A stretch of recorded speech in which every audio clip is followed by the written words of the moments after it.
Ashastra vihitam ghoram tapyante ye tapo janaha damba hankara samyukta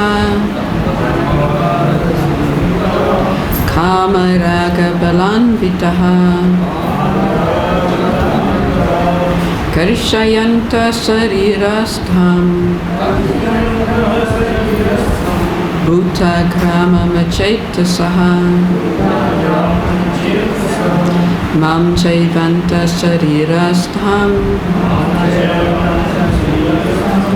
tan vidya suranischayan ashastra vihitam ghoram tapyante ye tapo janaha damba hankara samyukta kama raga balanvitaha karishayanta sarirastham bhuta grama machetasaha mam chaivanta sarirastham tan vidya suranischayan. Please chant. Asastra vihitam ghoram tapyante ye tapo janaha dhamma hankara samyukta kama raga balanvitaha karishayanta sarirastham bhuta grama machetasaha mam chaivanta sarirastham tan vidya suranischayan.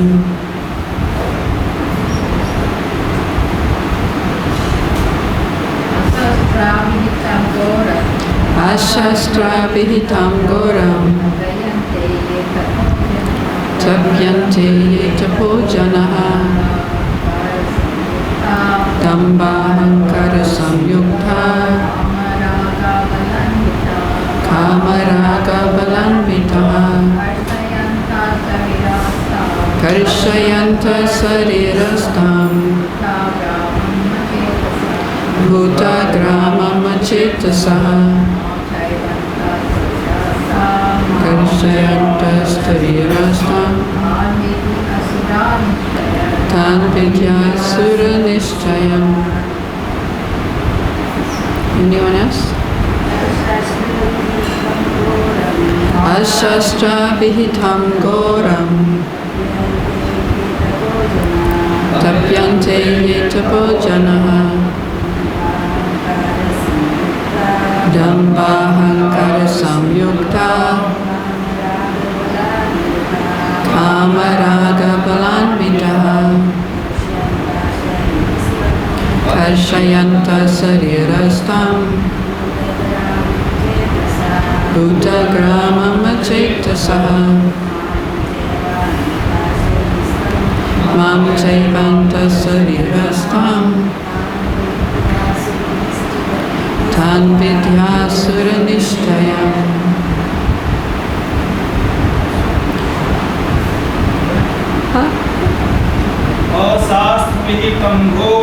Ashastra vihitam ghoram tapyante ye tapo jana damba hankara samyukta kama raga balanvitaha karishayanta sarirastham bhuta grama machetasaha mam chaivanta sarirastham tan vidya suranischayan. Ashastra not in the scriptures. Vihitam, directed. Goram, harmful to others. Tapyante, undergo. Yea, those who. Tapaha, austerities. Janaha, persons. Damba, with pride. Ahankara, and egoism. Samyuktaha, engaged. Kama, of lust. Raga, an attachment. Bala, by the force. Anvitaha, impelled. Karshayantaha, tormenting. Sarirastham, situated within the body. Bhutagramam, the combination of material elements. Echetasaha, having a misled mentality. Mam, me. Cha, also. Eva, certainly. Antaha, within. Sarirastam, situated in the body. Tan, them. Vidhi, understand. Asura Nishchayan, demons. Translation and purport by His Divine Grace A.C. Bhaktivedanta Swami Srila Prabhupada. Jai Srila Prabhupada. Those who undergo severe austerities and penances not recommended in the scriptures, performing them out of pride and egoism, who are impelled by lust and attachment, who are foolish and who torture the material elements of the body, as well as the supersoul dwelling within, are to be known as demons. Please repeat. Those who undergo severe austerities and penances not recommended in the scriptures, performing them out of pride and egoism, who are impelled by lust and attachment, who are foolish and who torture the material elements of the body, as well as the supersoul dwelling within, are to be known as demons. Purport. There are persons who manufacture modes of austerity and penance which are not mentioned in the scriptural injunctions. For instance, fasting for some ulterior purpose, such as to promote a purely political end, is not mentioned in scriptural directions. The scriptures recommend fasting for spiritual advancement, not for some political end or social purpose. Persons who take to such austerities are, according to Bhagavad Gita, certainly demoniac. Their acts are against the scriptural injunctions and are not beneficial for people in general. Actually, they act out of pride, false ego, lust and attachment for material enjoyment. By such activities, not only is the combination of material elements of which the body is constructed disturbed, but also the Supreme Personality of Godhead Himself living within the body. Such unauthorized fasting or austerities for some political end are certainly very disturbing to others. They are not mentioned in Vedic literature. A demoniac person may think that he can force his enemy or other parties to comply with his desire by this method, but sometimes one dies by such fasting.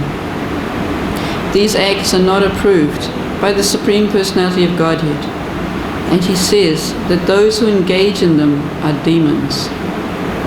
Such demonstrations are insults to the Supreme Personality of Godhead because they are enacted in disobedience to the Vedic scriptural injunctions. The word achetasaha is significant in this connection. Persons of normal mental condition must obey the scriptural injunctions. Those who are not in such a position neglect and disobey the scriptures and manufacture their own way of austerities and penances. One should always remember the ultimate end of the demoniac people, as described in the previous chapter. The Lord forces them to take birth in wombs of demoniac persons. Consequently, they will live by demoniac principles life after life, without knowing their relationship with the Supreme Personality of Godhead. If, however, such persons are fortunate enough to be guided by a spiritual master who can direct them to the path of Vedic wisdom, they can get out of this entanglement and ultimately achieve the supreme goal. Om Jnana Timirandasya Gyananjana Shalakaya Chakshuranmritam Yena Tasmai Shri Gurave Namaha Sri Chaitanya Manobhistam Stapitam Yena Bhutale Swayam Rupa Kadamayam Dadati Svapadantikam Vandayaham Shri Guroho Shri Yuta Padakamalam Shri Gurun Vaishnavamscha Shri Rupam Sagrajatam Sahagana Raghunathan Vitam Tam Sajivam Sadvaitam Savadutam Parijana Sahitam Krishna Chaitanya Devam Shri Radha Krishna Padan Sahagana Lalita Shri ISKCON Vitamscha Hey Krishna Karuna Sindhu Dinabandhu Jagatpate Gopesha Gopika Kanto Radha Kanto Namustate Tapta Kanchana Gaurangi Radhe Vrindavaneshwari Vrishabhanu Sute Devi Pranamami Hari Priye Panchakalpatarubhyascha Kripa Sindhubhya Evacha Patitanam Pavanebhyo Vaishnavebhyo Namo Namaha Nama Om Vishnu Padaya Krishna Prestaya Bhutale Srimati Bhaktivedanta Swaminiti Namane Namaste Saraswati Devi Gauravani Pracharine Nirvishesha Shunyavani Paschatya Deshatarane Jai Shri Krishna Chaitanya Prabhu Nityananda Shri Advaita Gadadhara Srivasadi Gauravakta Hare Krishna Krishna Krishna Hare Hare Hare Rama Rama Rama Hare Hare Ashastra Vihitam Goram Tapyante Yetapo Janaha Damba Hankara Samyukta Kamaraga Balanvitaha Karishayanta Sarirastham Bhuta Grama Machetasaha Mam Chaivanta Sarirastham Tan Vidyasura Nishchayam. Those who undergo severe austerities and penances, not mentioned in the scriptures, performing them out of pride and egoism, who are impelled by lust and attachment, who are foolish, and who torture the material elements of the body, as well as the supersoul dwelling within, are known to be demons.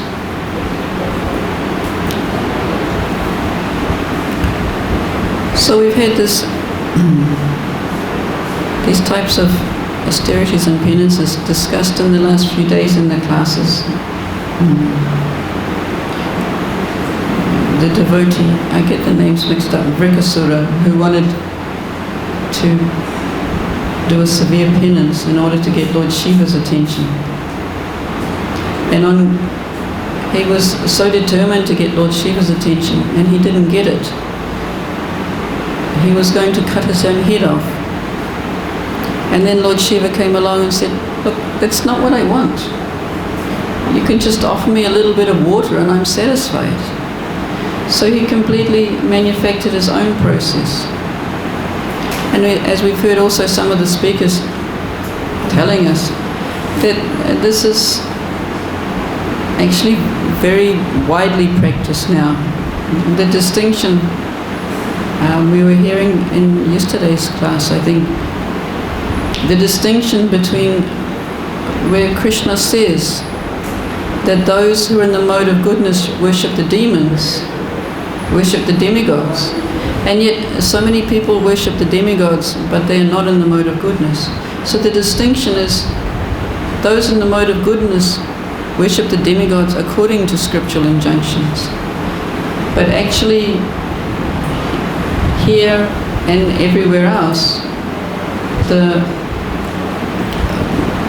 most of the worship, the majority of the worship that people are engaged in is at best family tradition, and it's not really, people don't have much knowledge of scriptural injunctions. And some may be fortunate that their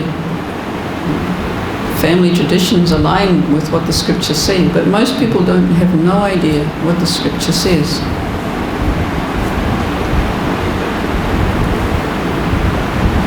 So this is the distinction.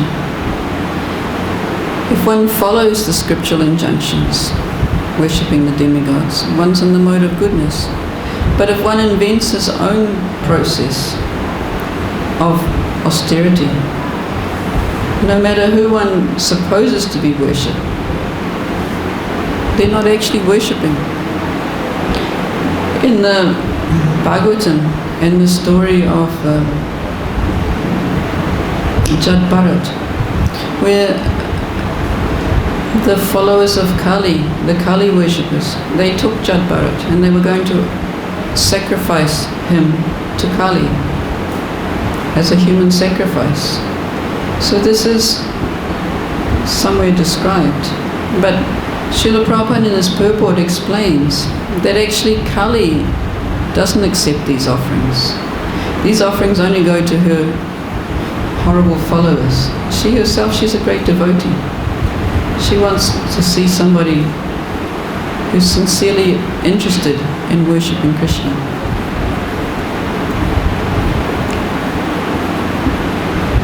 But more closer to home, I also wanted to touch on the fact that sometimes we also, in the name of devotional service, we also invent our own austerities. So, we've just had Purushottam-mas, and because we're in Vrindavan, it's very much stressed, and lots of devotees were coming to Vrindavan to observe Purushottam-mas. But you'll find that actually Prabhupada never spoke of Purushottam-mas. And you'll find there are recommendations for Purushottam-mas in the Puranas, in the side literatures, as Vedic instructions. But many of the people who come here to do austerities were inventing their own processes. So, in order to guide us, in some of the websites like ISKCON Desire Tree, they put out some guidelines about what were recommended austerities. But in the beginning of the month, because I manage an ashram, I had so many people, they all wanted to do austerities for Purushottam-mas, they wanted to do this, they wanted to do that, but they hadn't taken any guidance on what they should be doing, what the purpose of the austerity is. We have to remember, always, Srila Prabhupada mentions in the purport, any social purpose, any purpose out of our own pride to think that we're doing this austerity, it's not the purpose of Radha. We want only to increase our devotional service and to please Krishna. It's very clearly mentioned on the guidelines given on ISKCON Desire Tree that whatever vrat you take on, it should not interfere with your health, and it should not interfere with the devotional service you're already doing. I had one godbrother who came from Australia for 1 week, and I didn't meet him when he first came, but I met him and his wife actually here in the Bhagavad Gita class after 3 days, and his wife told me that he decided that seeing as he was in Vrindavan for Purushottam-mas, he'd fast. So he hadn't eaten anything for 2 days, and she was quite worried. So after he said in the class, and I explained the principles of vrat for devotees, is not to torture the body. Because for what purpose? He was torturing the body. Was he thinking about Krishna? No, he wasn't. He wasn't thinking, it wasn't helping him think about Krishna. It wasn't helping him control his mind and his senses even, because he was thinking all the time about food. He was hungry. And so there are many of us who've also, in enthusiasm, decided to take on some vrat or another without thinking carefully what it is that we're doing and what is the purpose. So the guidelines given on the ISKCON Desire site is increased hearing and increased chanting. The basis for a vrat would be to chant extra rounds, but still, not if it interferes with the service we're doing. What's very important that we'll be getting now in the Bhagavatam class, we're starting on the story of Ajamal, is so much a glorification of this process of devotional service. And yet we whimsically give up our devotional service to take some vrat, because the vrat promises so much. The promise was that anything done in Kartik yields 1,000 times the benefit, and anything done in Purushottamas yields 1,000 times the benefit of Kartik month. So that makes 1,000,000 times. But this doesn't come from our Bhakti Shastris. This doesn't come from the Bhagavatam, from the Bhagavad Gita. This comes from the supplementary Vedic literatures that are there to entice people to take up some kind of austerity, to begin the process of devotional service. It doesn't come so much for devotees. The purpose is not intended for us. As Srila Prabhupada mentions, the purpose of austerity is there for spiritual advancement. In some places, Srila Prabhupada has carefully explained to us that for us, in this age of Kali, just to chant 16 rounds and follow 4 regulative principles is austerity enough. If we can fixedly follow it. Lord Krishna in the Bhagavad Gita also spends a large part of the Bhagavad Gita telling us about doing our duty. So if we spend some time investigating what our duty is in terms of our bodily situation, even in terms of following the instructions of the spiritual master, because we have 2 types of occupations. We have an occupation according to the body we're situated in, according to Varnashram, and we have our eternal occupation according to the directions of the spiritual master and engagement in devotional service. But if we start to look at all of our duties under these, Varna and Ashram, and the instructions of our spiritual master, actually we won't find much time left for following other vrats. Because there's a quote from Prabhupada where he says, so what's the big plan? What's the big plan behind Varnashram Dharma? The big plan behind Varnashram Dharma is to control our senses and to control the attachment between man and woman. So the whole of Varnashram Dharma has been established for this purpose, to control the attraction between man and woman. Because our senses are so strong, we need constant engagement. So Krishna has given us, he's given us our duties in Varna and Ashram. He's given us guidelines on spiritual advancement when we're guided by the spiritual master.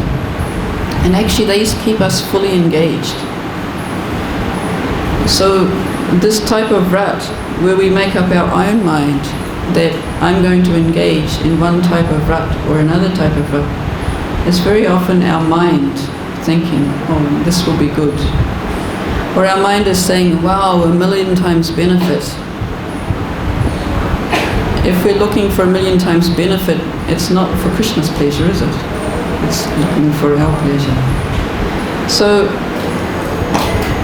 in this way, it's very important for us to become first fixed in following the instructions given to us by Srila Prabhupada. There was a time when the devotees asked Prabhupada about Urja Vrat, which is Kartik Vrat. Urja is another name for Kartik. Because in the Nectar of Devotion, this is one of the devotional practices that's laid out in the Nectar of Devotion. So when Prabhupada was giving Nectar of Devotion class here in Vrindavan, the devotees asked him, so what is this Urja Vrat? And Prabhupada says, you want to know what this Urja Vrat is? You simply chant Hare Krishna 24 hours a day. That's all. No eating, no sleeping. Just chant. Can you follow? And the devotee said, I don't know. And Prabhupada said, yes. So in other words, Prabhupada understood very well that in these bodies, in this age of Kali, such a vrat is not, we can't think of it. There are people who can fast for a month without eating. But is their process Krishna consciousness? Is their process to advance in spiritual consciousness? That's the question that has to be asked. Once we take shelter of Srila Prabhupada, we should take shelter in what he's teaching us and not try to artificially think that we can do some austerity. In some ways it's our false ego saying we can do better than him. We can do better than our spiritual master. We should understand what he's giving us is for our benefit.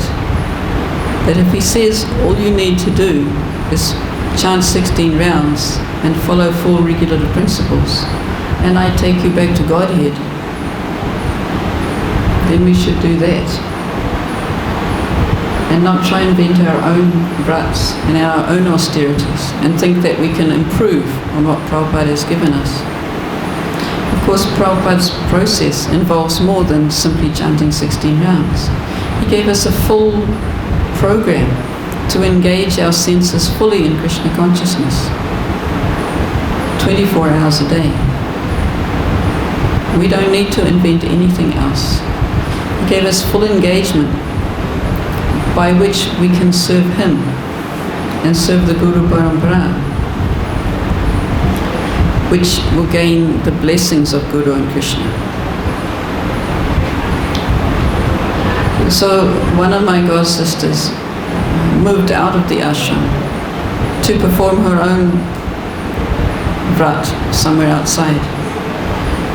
I don't know what she was doing, but she didn't get her Guru Maharaj's blessings. So my thought was 1,000 times 1,000 is 1,000,000, but what's 1,000,000 times 0?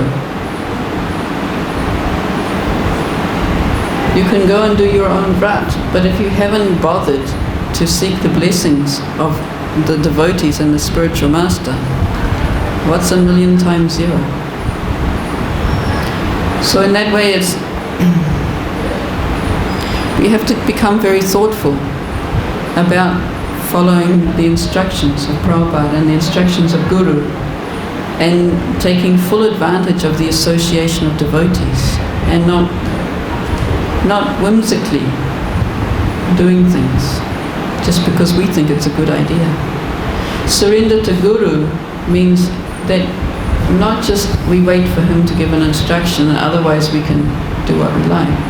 Surrender to Guru means that we try and understand the mood of the Guru and always engage according to what will please him and what will serve him and serve Krishna.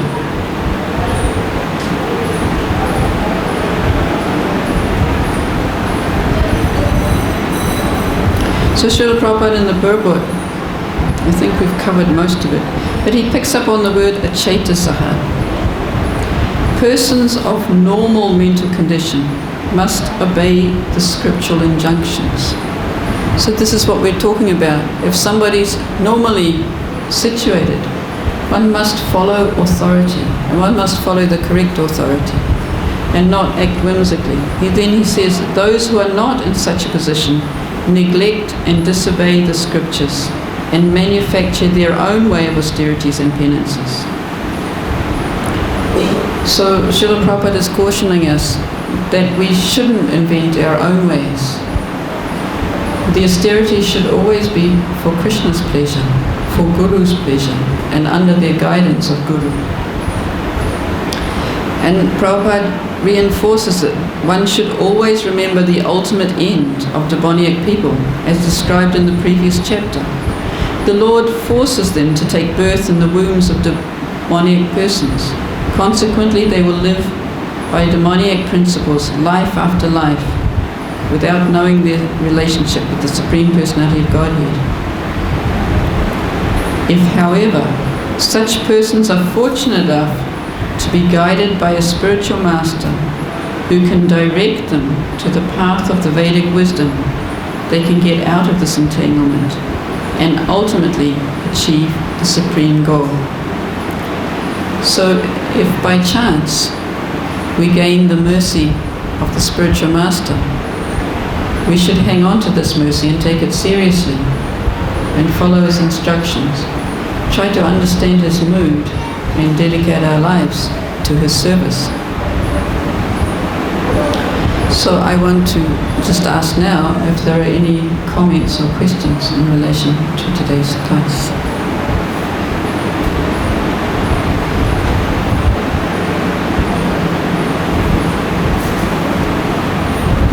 Hare Krishna. And could you pass the mic across?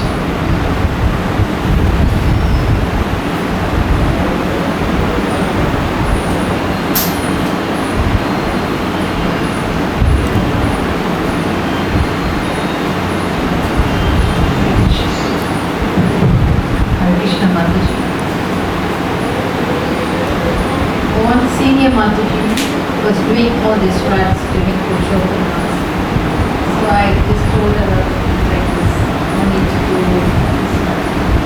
Then she said, no, Dhruva Maharaj did that. So how do I answer her?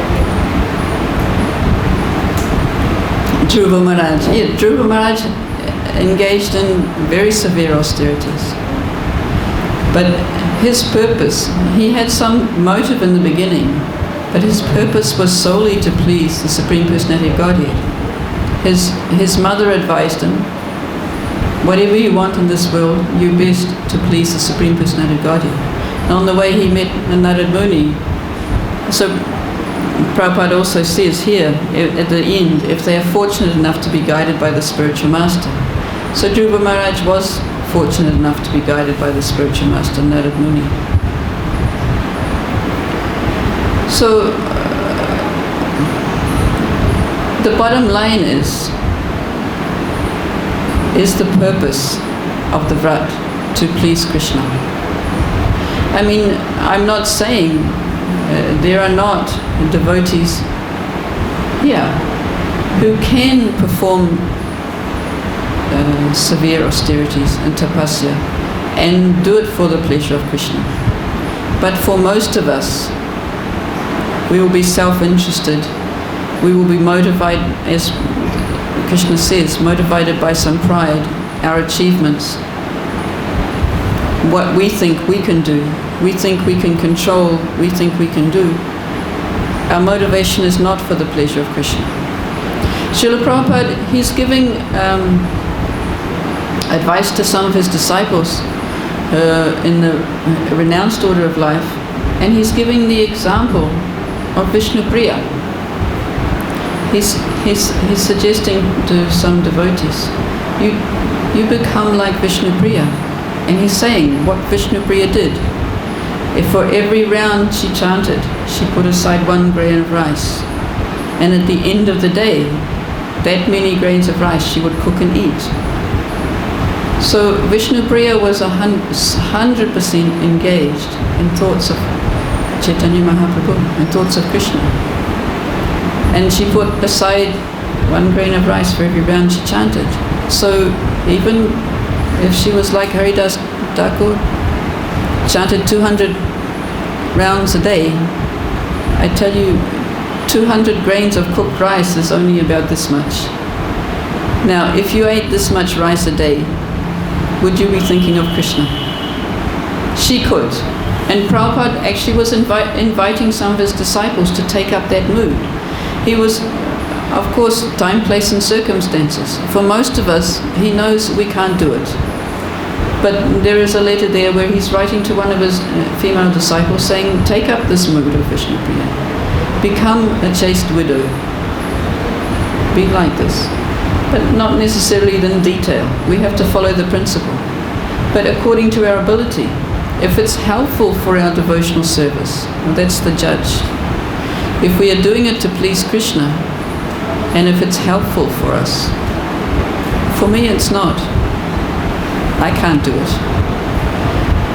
The older I get, the more I find I need to actually concentrate on keeping my body healthy so that I can stay in the mode of goodness, so that I can execute devotional service.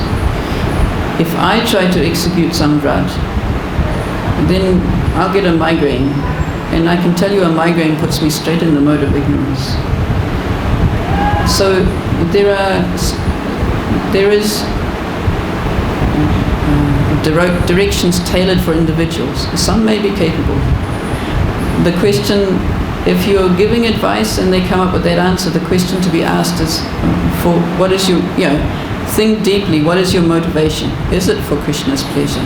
Is it for spiritual advancement? Or is it some other motivation? And of course, we don't always recognize where our pride comes into it. We feel a little proud because we've done some austerity. It makes us feel good. It's sometimes hard to recognize, but we do need to think deeply.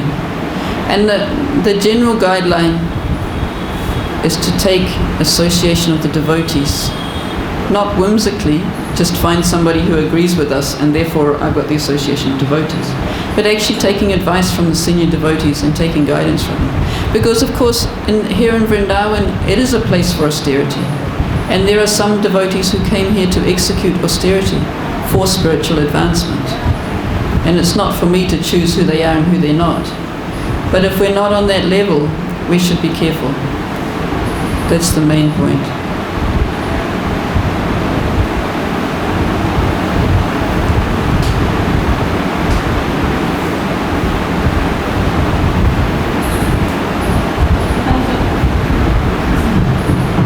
As a rule, Srila Prabhupada would emphasize knowing the service to the point that one time in Bombay, the devotee was fasting the Janmashtami, and he was really slowing down. So Prabhupada told him, drink some juice, your service is important. So that's one point. Another point is that we follow in the footsteps and we do not imitate.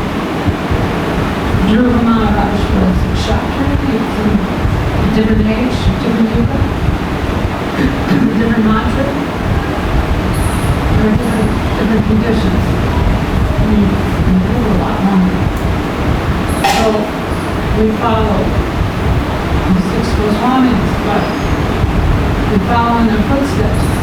And the reasons why they do their austerity because we're not imitating them. So Prabhupada would emphasize austerity means more reading, more chanting, more hearing. That was his idea of austerity. We'll take the example. When somebody was asking what you do for Kartik Vrat. Another time he told the devotee, you can only eat what's on the floor with her hands behind her back. Read what's on the floor. And if you lift her head, then you're finished. You can't eat the rest of it. Yeah. So, and only once a day. And no salt, no spices. So, what's the use? If you're able to do it and also do your service, more power to you. But in general, it's hard enough to chant 16 rounds, do your devotional service, and go to the programs, and read the book of vows. That seems to be quite an austerity in majority of the devotees. If somebody has the capacity to do more, then he can do more. But he shouldn't advertise himself, because if he advertises himself, that means it's done out of ego. It's not being done in service to Krishna for his pleasure.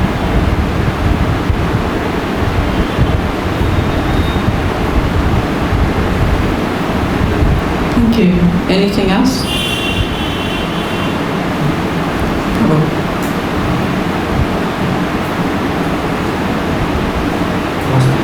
Hare Krishna. Yeah, it's on, but it's a little low. Just speaking right into the mic. I want to say that I don't fast on Ekadasi. So, is it good or not?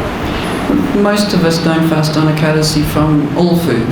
But in ISKCON, what we follow is we fast from grains and beans.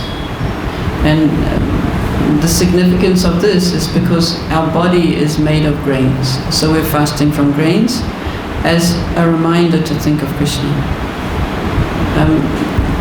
My body is not designed for fasting. So, but fasting at the moment, Ekadasi food is enough austerity to me. My body will cope with that just.